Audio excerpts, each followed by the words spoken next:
Hi, I'm Joe Marshall with ExpertVillage.com. I'm a professional magician, and today we're going to go over some basic magic tricks.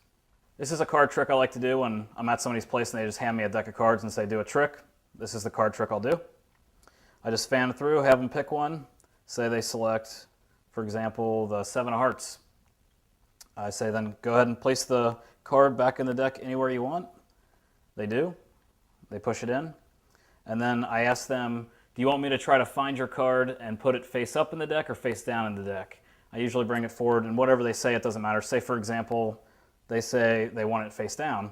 I hand them the cards and say, go ahead and thumb through the cards and see if you can spot your card, and they're looking for it, and then there's a card that happens to be face down. It's the only one that's face down out of the pack. When they turn it over, it's their card, the 7 of hearts. And this is the setup to do that trick. The only setup you'll need is just a regular deck of cards.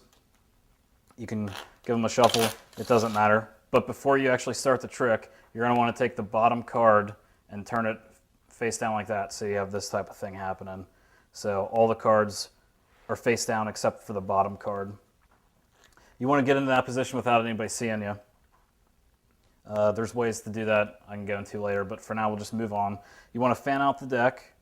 They select any card they want, and as they show it around to people, what the hand does that holds the deck is it just goes like this and turns it over as they're showing it around. It's perfect cover because nobody's watching the deck. You're just going to flip it over, and when you bring it back up, you want it to be back in this position.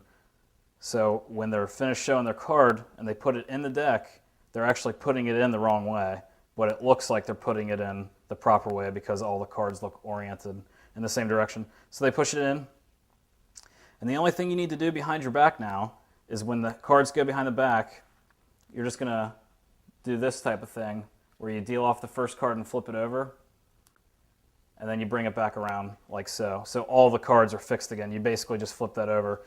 If you don't do that with one hand, it's completely fine just to go behind your back with 2 hands and flip it over and come back out. Doesn't make any difference. It just looks more impressive with one hand, so you might want to practice it. So anyway, the trick's basically done. After you flip the card back over so they're all facing the same direction except for the selection, you just ask them, do you want your card face up or face down? And if they say face down, you want to keep the deck face up. And if they say, I want the card face up, you're just going to flip it to them and hand it to them face down so that their selection's the only one face up. You want to hand it to them instead of going through it yourself, because if they find their card and they discover it face up or face down themselves, it's 90% more effective than if you found it for them. Most magicians don't understand that part of it, but if you just let them take reign, and they'll find their